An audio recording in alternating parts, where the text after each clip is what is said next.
I'm Callista. And let me tell you something. Being underestimated is one thing, but being erased from your own success? That's a whole different level of betrayal. For years, I poured everything into building my family's company. Late nights, endless sacrifices, turning it from a struggling startup into a $60 million empire.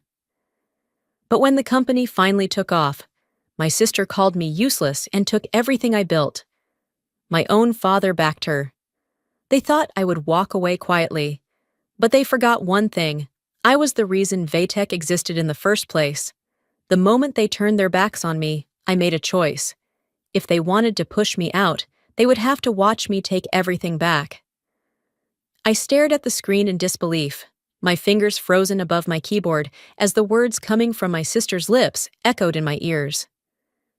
The sleek, polished conference backdrop framed Sienna perfectly. She looked radiant under the soft glow of the spotlights, exuding the kind of effortless confidence that made people believe whatever she said. And with strategic leadership, we transformed Vaytech into a powerhouse of innovation, she declared, flashing a knowing smile at the audience. When I took over key initiatives, we were struggling to compete. Now, we're not just surviving, we're leading. My stomach turned. We. I had spent a decade building this company from the ground up. I had written the algorithms that powered our software, closed the early deals, stayed up endless nights refining our systems while she was off chasing a corporate career. But today, in front of millions, she had erased me from my own legacy. Next to her, Magnus, our father and the founder of Vaytech, sat with an approving nod, his hands folded in his lap as if to say, "She's right. This is the truth." The truth. That word used to mean something in our family. It used to mean something to him. The room around me blurred as the audience applauded. News outlets were already running the headline, "Sienna Rourke, the visionary behind Vaytech's rise." I clenched my fists, not a single mention of my name. Minutes later, my phone buzzed. Rebecca Holloway's voice came through the speaker, laced with frustration. "Tell me you saw that." I exhaled sharply. "Oh, I saw it. She just took credit for everything. And your father, he just let her." I pinched the bridge of my nose. "I know." Rebecca hesitated, lowering her voice. "You have to respond. If you don't—" "I need to think," I cut her off, my voice sharper than intended. "I can't react emotionally." There was a pause, then a sigh. "Fine, but don't wait too long. The longer this stands, the more people believe it." I ended the call and checked my messages. Lucas, Vaytech's CFO, had sent a short but urgent text. "You need to get ahead of this, before it's too late." My jaw tightened as I scrolled down to Magnus's contact. My thumb hovered over the call button. I pressed it. It rang. Once, twice, 3 times. Voicemail. I set the phone down, the weight in my chest pressing heavier. He wasn't just ignoring the situation. He was ignoring me. That evening, I walked into the restaurant feeling like an outsider in my own family. The dim golden lighting reflected off polished mahogany tables, the clink of silverware, and low murmurs of conversation filling the air. At the head of the table, Magnus sat beside Sienna, a proud expression on his face. Lorraine, our mother, adjusted the napkin in her lap, glancing at me with quiet concern. Sienna smirked as I took my seat. "Glad you could make it," she said smoothly, sipping her wine. I forced a polite smile. "Wouldn't miss it." The waiter poured a fresh round of drinks, and for a moment, the conversation floated around market trends, investments, upcoming expansions. Business as usual, but I wasn't here for small talk. I turned to Sienna. "I saw your interview today." She tilted her head. "Oh? What did you think?" I met her gaze. "I think you left something out." She barely blinked. "Did I?" "Yes." I set my glass down. "You forgot to mention the part where I built the software, where I negotiated the first contracts, where I worked 14-hour days to turn Vaytech into what it is." Sienna let out a soft chuckle. "Callista, come on. Everyone knows you're brilliant. But leadership isn't just about tech. It's about vision, strategy. People need a face they can trust. My fingers curled into my palm. And you think that's you? She shrugged, feigning innocence. I didn't say that.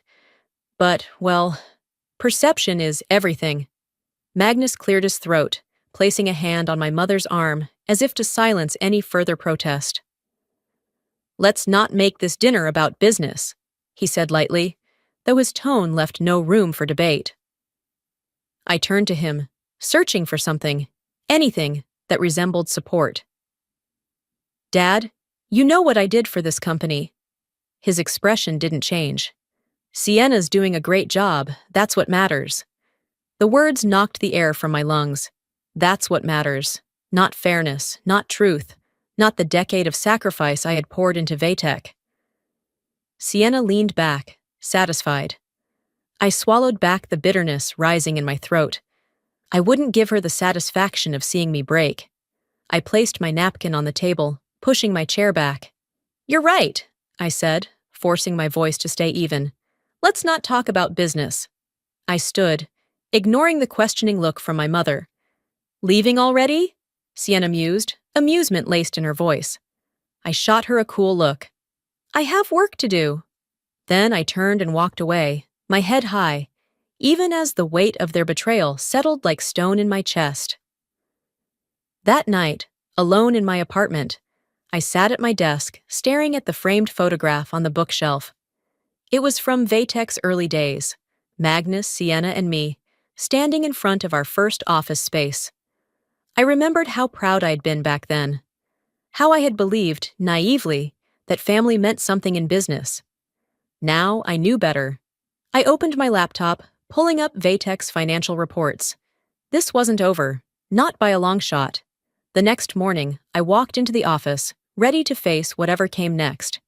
The weight of last night's dinner still sat heavy on my chest, but I refused to let it slow me down. The sleek, glass-paneled lobby of Vatek hummed with activity. Employees bustled past, their conversations hushed, eyes flicking in my direction before quickly looking away. Something was off. I stepped toward the elevator, gripping my coffee cup a little tighter. My instincts had been sharpened over the years, and right now they were screaming at me that something was wrong. Before I could press the button, Rebecca appeared, her expression tense. Callista! One look at her face, and my stomach clenched. There's an emergency board meeting happening right now. She hesitated before adding, without you. My grip tightened on the cup. What? She lowered her voice. Sienna called it. No one told you? No one had told me anything. I turned sharply, my heels clicking against the marble floor as I strode toward the executive wing. My pulse pounded in my ears. The walls of Vatek had never felt suffocating before, but now they closed in like a trap. I pushed through the heavy doors of the boardroom without knocking. The room fell silent. Sienna stood at the head of the long oak table, her manicured hands resting on polished wood. She was in control, fully in her element. Around her, the board members sat in stiff silence. Magnus was there too, his face unreadable. Sienna's lips curved into a knowing smile. Callista, I was just about to call you in. I glanced at the papers on the table. It was already done. Whatever they had decided, whatever power move she had made, was already sealed in ink. I folded my arms, forcing my voice to stay even. What's going on?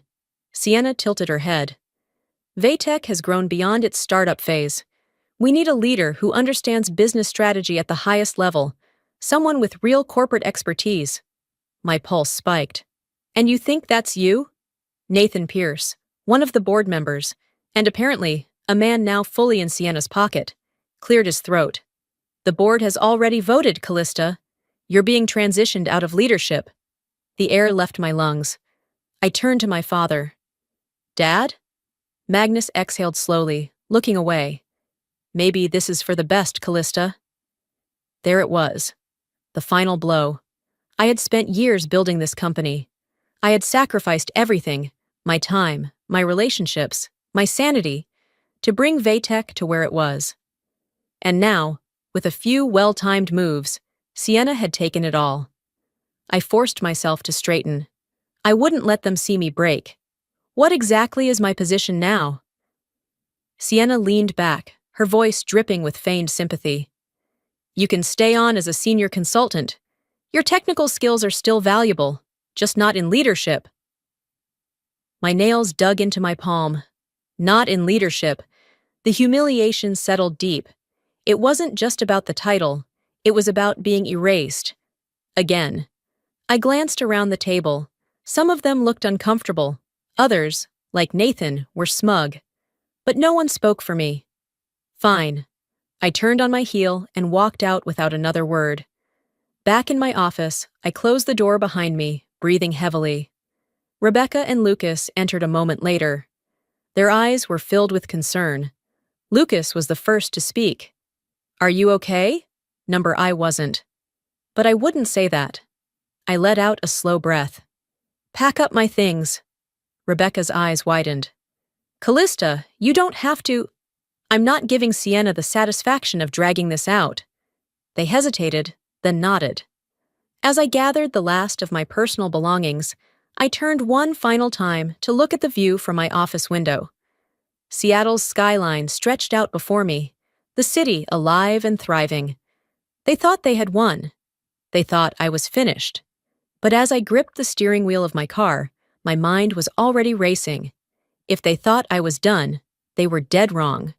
The invitation arrived that evening, a heavy, cream-colored envelope embossed with gold lettering. It was for Magnus's 70th birthday, a lavish event hosted at one of Seattle's most exclusive hotels.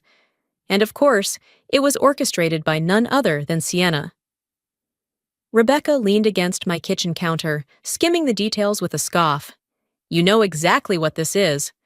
I tossed the envelope onto the table. Yeah, a spectacle. She's setting you up, Rebecca warned.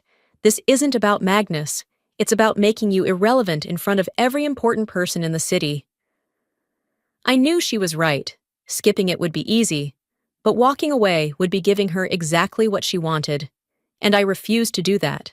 I picked up the invitation again, running my fingers over the embossed seal. I'm going!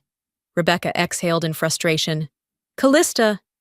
I won't cause a scene, but I won't let her erase me either.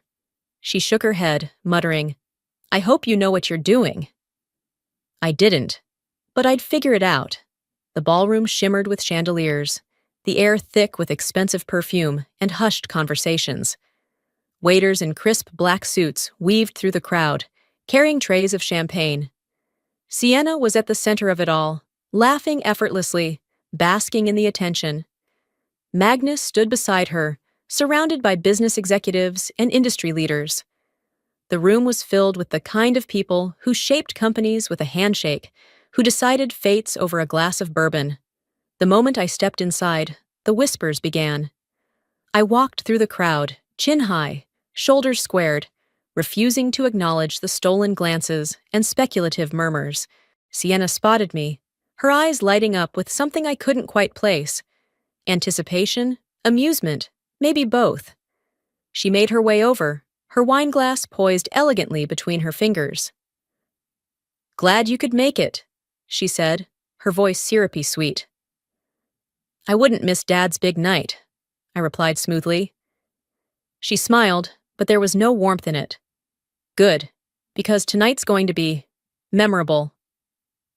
I held her gaze. I don't doubt it. She let out a soft chuckle, like she was in on some private joke. Then, with one last knowing glance, she disappeared back into the crowd. A knot twisted in my stomach. Something was about to happen. The clinking of a glass silenced the room. Sienna stood at the front of the ballroom, her expression radiant as she addressed the crowd. Magnus sat beside her, a glass of scotch in hand, watching with quiet approval.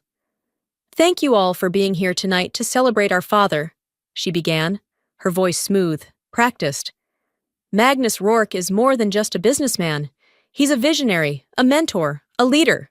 The room erupted in applause. I folded my arms, waiting. But tonight, she continued, her eyes scanning the crowd before locking onto mine, we also look toward the future. A hush fell over the room. As we celebrate Dad's legacy, I think it's time to share some exciting news about Vatek. My breath caught. The company needs strong leadership, and as CEO, I am committed to carrying that vision forward without distraction. I felt the world tilt slightly. Sienna's gaze never left mine as she delivered the final blow. Moving forward, I will be taking full executive control of Vatek as its sole leader. Gasps rippled through the crowd. I stood frozen as the cameras flashed, catching every stunned reaction, every whisper exchanged between guests. This wasn't just an announcement. It was a statement, a carefully crafted public execution of my role in the company. Magnus remained silent, his approval clear in the way he raised his glass. I clenched my jaw, forcing myself to stay still, to absorb every detail, every smug glance, every strategic move she had just played. I wasn't just removed. I was humiliated. And Sienna knew it. I felt her watching me, waiting for my reaction, waiting for me to lash out, to storm out in disgrace. Instead, I took a steady breath and walked forward. I reached Magnus's table, set a small wrapped gift in front of him, and leaned in close.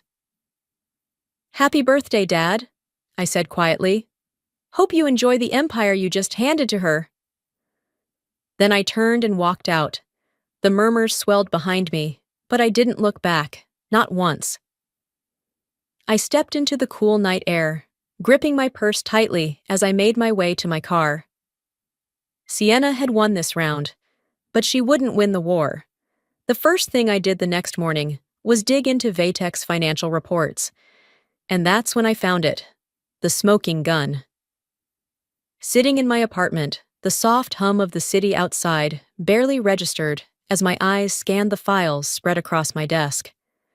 My laptop screen glowed with spreadsheets, transaction logs, and legal documents that should have made sense, except they didn't. At first, I thought I was imagining it. Maybe I was reading too much into things, still raw from last night's humiliation. But the more I dug, the more the numbers screamed at me. Something was wrong. Profits had been diverted. Private equity discussions had taken place under the radar. Legal clauses had been carefully worded to conceal their true intent. And then I found the name. Ethan Wells. A corporate predator. A man who didn't just buy companies. He gutted them, stripping them for every last profitable piece before discarding the remains. My stomach twisted. Sienna wasn't just consolidating power. She was preparing to sell Vatek out from under me. Worse, Magnus was backing her. I needed answers, and I needed them now. I drove across the city to my parents' house, my hands gripping the steering wheel tighter with each mile. The betrayal was no longer just professional. It was personal. Lorraine answered the door, her face etched with worry the moment she saw me. "Callista," she said softly, "I was wondering when you'd come." I stepped inside, my pulse drumming in my ears. "How long have you known?" she sighed, shutting the door behind me. "Your father didn't want me to say anything," I scoffed. "Of course he didn't." We moved to the living room, where she perched on the edge of the couch, wringing her hands. "Magnus believes this is the best move for the company. He thinks Ethan Wells can take Vatek to the next level." I let out a sharp laugh. "Ethan Wells doesn't take companies to the next level, Mom. He dismantles them." Lorraine flinched but didn't argue. I leaned forward, my voice tight. Did Dad even fight for me? Or did he just hand Sienna the keys and tell her to lock me out? She looked away, her silence answering the question. I sat back, exhaling slowly. "I can't let this happen." Lorraine's gaze snapped to mine. "Please don't make this a war, Callista. Your father believes he's doing the right thing." I shook my head. He's doing what's easy. There's a difference." Her lips pressed together, her eyes pleading. "You could start over, walk away from this and build something new." I stood. "This is mine. I already built it once, and I'll be damned if I let Sienna burn it to the ground." Lorraine didn't stop me as I left. She knew. There was no turning back now. That night, I met Lucas Carter in the shadowed corner of a quiet restaurant. He looked uneasy, glancing around as he slid into the booth across from me. "This isn't a good idea." I ignored his nerves. "The deal isn't finalized yet, is it?" He hesitated. "Number, but it will be soon." "How soon?" "A matter of days." A sharp pang of urgency shot through me. Lucas lowered his voice. "Ethan Wells has been circling for months. Sienna's been playing the long game, making sure everything lines up perfectly before closing the sale." I clenched my jaw. "She's selling Vaytech like it's a used car." Lucas ran a hand through his hair. "I don't know what you're planning, Callista, but if you want to stop this, you need leverage. You need something bigger than just knowing the deal exists." I nodded. "Then I guess I'd better find it." I returned home just before midnight, exhaustion tugging at my limbs, but my mind refused to rest. I poured a drink, letting the ice clink against the glass as I stared out at the city skyline. I had spent years thinking of myself as an innovator, a builder, someone who created solutions. But tonight, I wasn't a builder. I was a strategist. Sienna thought she had outplayed me, that I would fold, pack up, and leave quietly. She didn't realize I wasn't the same woman she had blindsided in that boardroom. I pulled up my private files, records, patents, assets she didn't even know existed. My fingers hovered over my keyboard, a slow smirk curling at my lips. "You want to play dirty, Sienna?" I whispered. "Let's see who wins." I closed my laptop and picked up my phone. The first call would go to Nathan Pierce, the man Sienna thought she had in her pocket. Nathan hesitated when he answered, but I didn't give him a chance to speak first. "We need to talk, now." There was a long pause before he exhaled sharply. "Callista, this isn't a good time." I ignored that. "The conference room at the Oxford, 30 minutes. He started to protest, but I hung up before he could make an excuse. By the time I arrived at the hotel's private lounge, Nathan was already there, shifting nervously in his chair. He looked like a man who had a lot to lose. I sat down across from him, pulling a folder from my bag and sliding it across the table. "I assume you recognize these." His face paled as he glanced at the pages. Financial transactions, private communication logs, a web of bribes and promises, all leading back to Sienna. His fingers twitched as he pushed the folder away. "This doesn't prove anything." I leaned in. "Cut the act, Nathan. I know Sienna has been buying board members for months. The only thing I don't know is how much she paid you to betray me." He swallowed hard, but his eyes flickered with something close to guilt. "You can't win this," he muttered. "She's covered every angle. The board is already on her side." I gave him a slow, measured smile. "Then it's time to change the game." I didn't waste time. By the afternoon, I was standing outside Sienna's office, my fingers tapping against the manila folder I had brought with me. The assistant gave me a wary glance. "Ms. Rourke is in a meeting. I'll wait." The door opened moments later, and Sienna appeared, a satisfied smirk on her face. Until she saw me. "Let me guess," she drawled. "You're here to whine about your tragic downfall?" I stepped inside without being invited, dropping the file onto her desk. She barely glanced at it before crossing her arms. "And? You think this scares me?" I met her gaze without flinching. "If you keep pushing, I'll make sure the entire boardroom turns against you." Sienna laughed. "The board?" "Oh, Callista, the board loves me." "Only as long as they think you can protect them," I countered. "What happens when they realize you're the reason Vaytech is on the verge of collapse?" For the first time, her smirk wavered. I didn't need her to react. Not yet. I had planted the seed of doubt, and that was enough. That evening, Magnus called. "Dinner, my place, now." I should have ignored him, but part of me still wanted to believe he had some decency left. When I arrived, Lorraine greeted me at the door, her face tight with unspoken worry. Magnus sat at the dining table, a glass of scotch in front of him. "You need to stop." I let out a breathless laugh. "That's why you called me here?" I'm trying to keep this family together, he said. I stared at him, waiting for the punchline. You don't get to say that. Not after what you did. He ran a hand down his face. It's just business, Callista. The words snapped something inside me. No, I said quietly, my voice like steel. It's my life's work.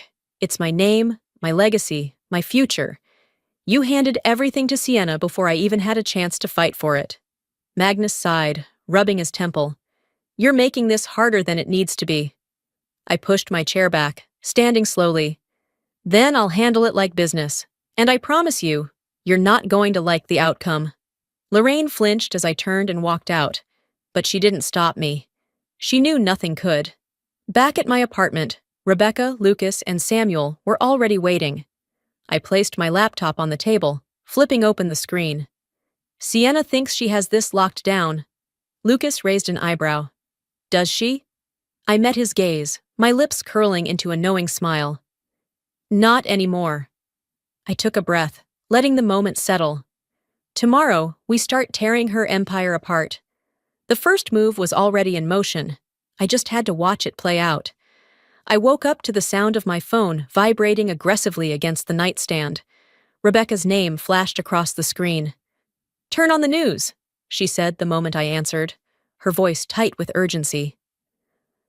A cold sensation crept down my spine as I grabbed the remote and flipped to the business channel. My own face stared back at me from the screen, but the headline made my stomach turn. Disgraced former CEO, Callista Rourke's questionable leadership led to Vatek's instability. I sat up straighter, eyes scanning the ticker at the bottom of the screen. Internal sources say Callista Rourke failed to adapt to market trends, leading to stagnation in innovation. Employees question her management style. Was she ever really fit to lead? Every line hit like a hammer. I grabbed my phone and scrolled through the news feeds. It was everywhere. Articles, opinion pieces, tweets dissecting my failure. Every tech blog, every finance column. It was all the same. Sienna had done it. She had launched a full-blown smear campaign, feeding the media false narratives to bury me. I clenched my jaw, my blood simmering beneath my skin. Fine. She wanted a war, she'd get one. By noon, I had made my decision. I wasn't going to let Sienna control the story. If she wanted to drag my name through the mud, she was going to have to look me in the eye while she did it. I picked up my phone and dialed Lucas. Where's Sienna right now? Speaking at the Northwest Tech Summit, he answered. Panel discussion on leadership and corporate ethics. I almost laughed at the irony. Get me a seat, I said. The conference room was packed. Industry elites, reporters, executives. All eyes were fixed on the stage where Sienna sat, poised and confident. I stood at the back, waiting. Sienna was mid-sentence when I made my move. When the panel opened for audience questions, I stepped forward. Callista Rourke, the moderator announced, looking surprised as the room collectively turned toward me. Sienna's expression faltered for just a second before she forced her signature smirk. I took the mic, keeping my tone calm and steady. Since my sister is talking about transparency, maybe she can explain why she manipulated the media with false narratives. The room tensed. Reporters sat up straighter, pens poised. Camera operators zoomed in. Sienna's fingers curled slightly on the armrest of her chair, but she didn't let the mask slip. I'm not sure what you mean, she said smoothly. I held up my phone, where an article headline glowed from the screen. Multiple sources, I said, arching a brow. Care to name them? Or do they only exist in your PR team's imagination? A few murmurs spread through the audience. Sienna's jaw tensed. I don't control the media. Don't you? I tilted my head. You do control Vatek's communications team, don't you? The tension in the room was electric. For the first time in this fight, Sienna wasn't controlling the narrative. The moment the panel ended, I followed her backstage. She stormed into the green room, slamming the door shut behind her. What the hell was that? I crossed my arms. That was me reminding you that I'm not going anywhere. Her nostrils flared.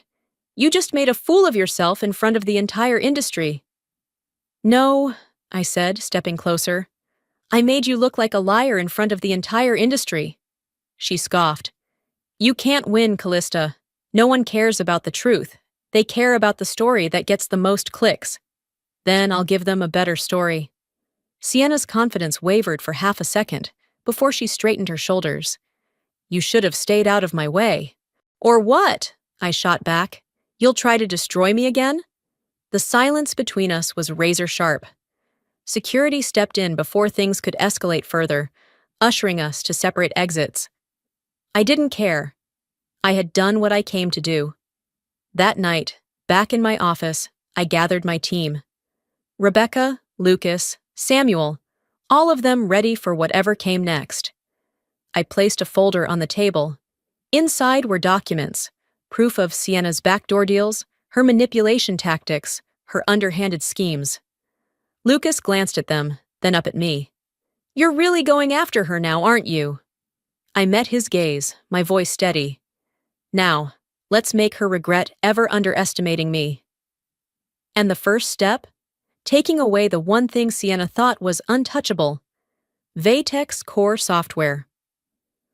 I leaned back in my chair, fingers drumming against the polished oak desk, as Lucas finished going over the final details.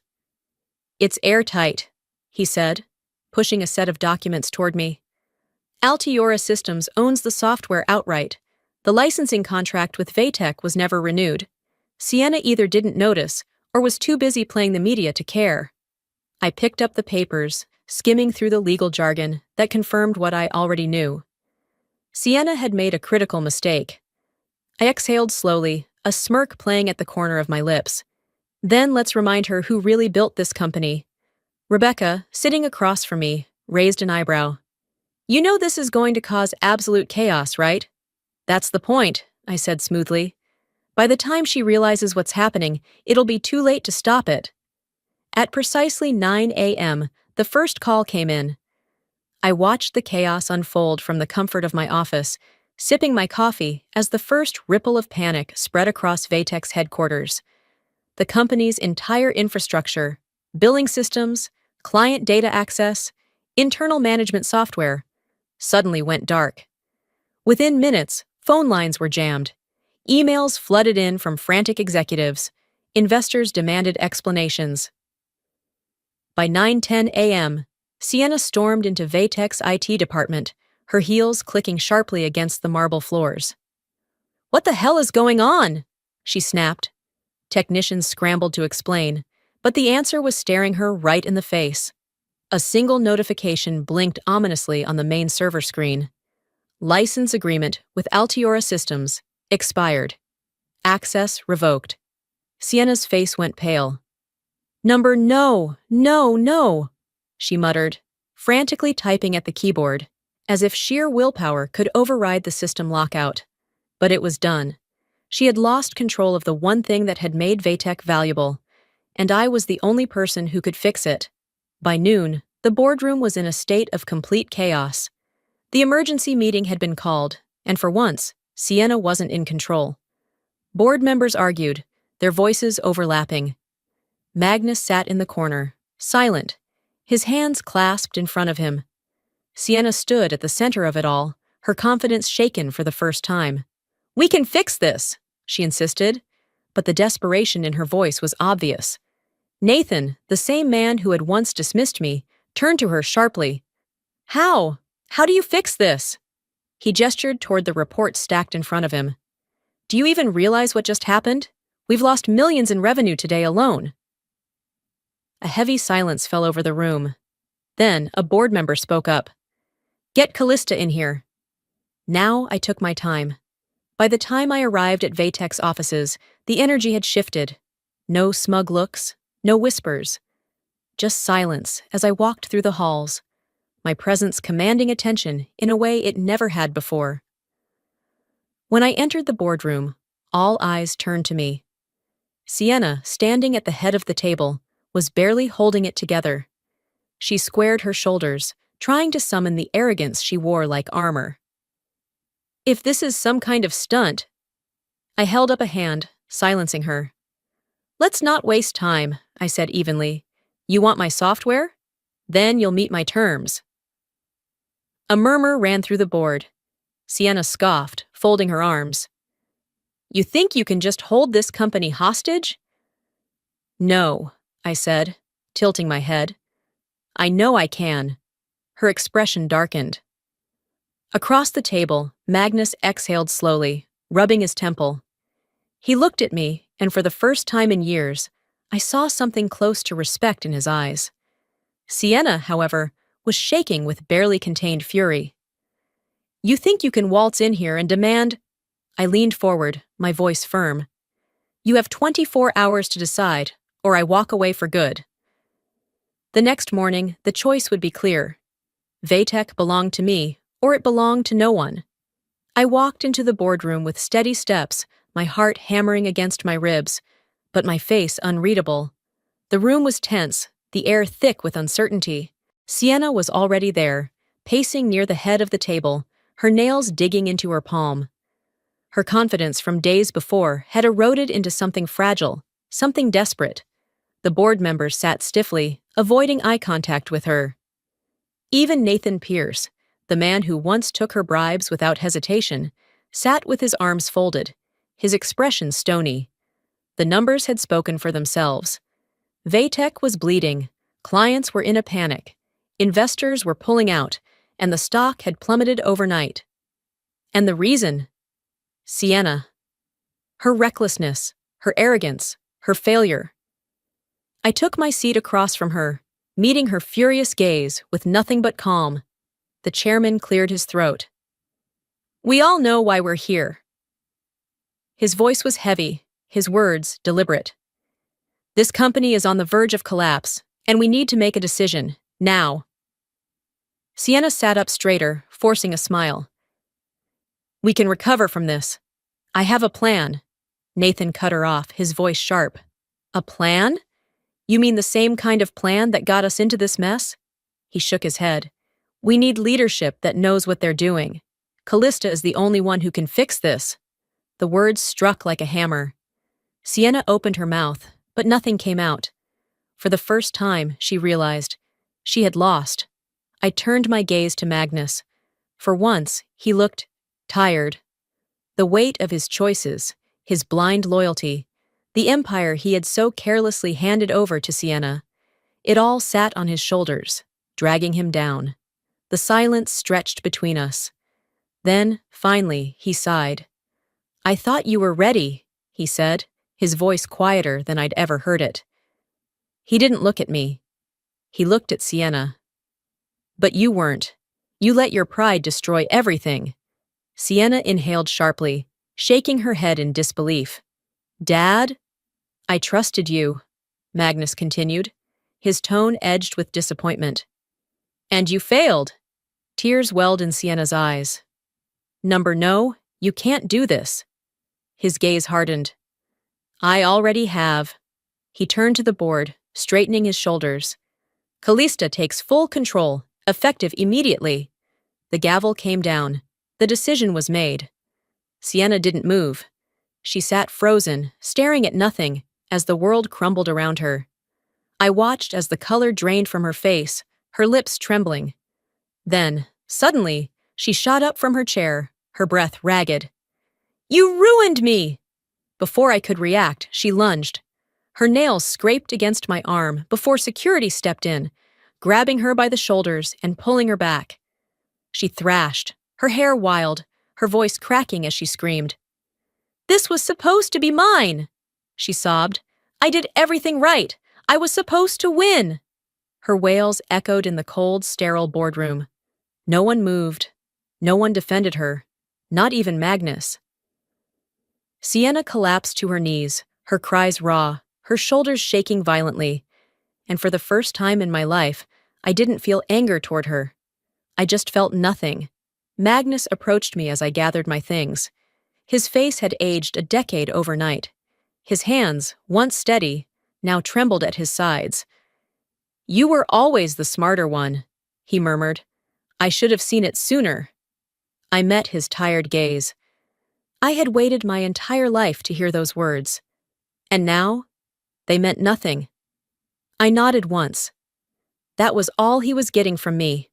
Then I turned, walking out of the boardroom, out of my father's shadow, out of my past, stepping into my rightful place. As I entered my office, I exhaled slowly. The war was over. But was the victory worth it? A week later, I found myself staring at an unopened gift, a birthday present I never got to give Magnus. It sat on my desk, wrapped in silver paper, the ribbon slightly crushed from being tossed aside. I had bought it weeks ago, back when I still believed there was a chance, however small, that my father would see me, acknowledge me, maybe even be proud of me. But that moment never came. Now it was just another relic of the past. Vatek was finally stabilizing under my leadership. Employees walked the halls with cautious relief, knowing the chaos of Sienna's reign was over. The panic had subsided. Clients returned. The company's stock was already showing signs of recovery. Lucas leaned against the doorframe of my office, arms crossed. "The numbers are looking solid. Investors are satisfied. Looks like you pulled off the impossible." Rebecca grinned. "You saved the company, boss. You should be celebrating." I nodded, forcing a small smile. I should have felt victorious, but all I felt was exhaustion. I glanced back at the unopened gift. Winning didn't erase the loss. I visited my mother for the first time since the fallout. Lorraine opened the door slowly, as if she had been expecting me, but wasn't sure how to welcome me. "Come in," she said softly. The house was quiet. No signs of Magnus. No lingering echoes of old arguments. "He's retired," Lorraine said, answering my unspoken question. "He barely leaves the house." I exhaled. "And Sienna?" She hesitated. "Gone. She left Seattle. I don't know where." I wasn't surprised. Sienna had built her identity on being the face of success. Now that she had lost everything, she had nowhere to hide except in obscurity. Lorraine looked at me, her eyes filled with something deeper than sadness. "You proved them all wrong," she said. "But was it worth it?" I didn't answer, because I wasn't sure myself. The email came the next morning. Subject: Invitation to speak. Brentwood Business School, Sienna's alma mater. They wanted me to deliver a keynote speech at their upcoming graduation ceremony. The topic? The power of underestimated leaders. I leaned back in my chair, reading the words again. It was poetic, in a way. I accepted. Not out of spite, not to rub it in, but because success was the only closure I needed. The skyline stretched before me, the city bathed in golden morning light. I stood at the window of my new office, watching the world move forward. For the first time in years, I felt something close to peace. I thought back to the girl I used to be, the one who spent nights coding in a tiny apartment, building something no one believed in. I closed my eyes, whispering to the ghost of my past self. "We made it." Then I turned away from the past, stepping into the future. Success isn't about proving people wrong. It's about proving yourself right. For years, I let others define my worth. I let my father's favoritism, my sister's betrayals, and the doubts of those around me chip away at what I knew I was capable of. But here's the truth.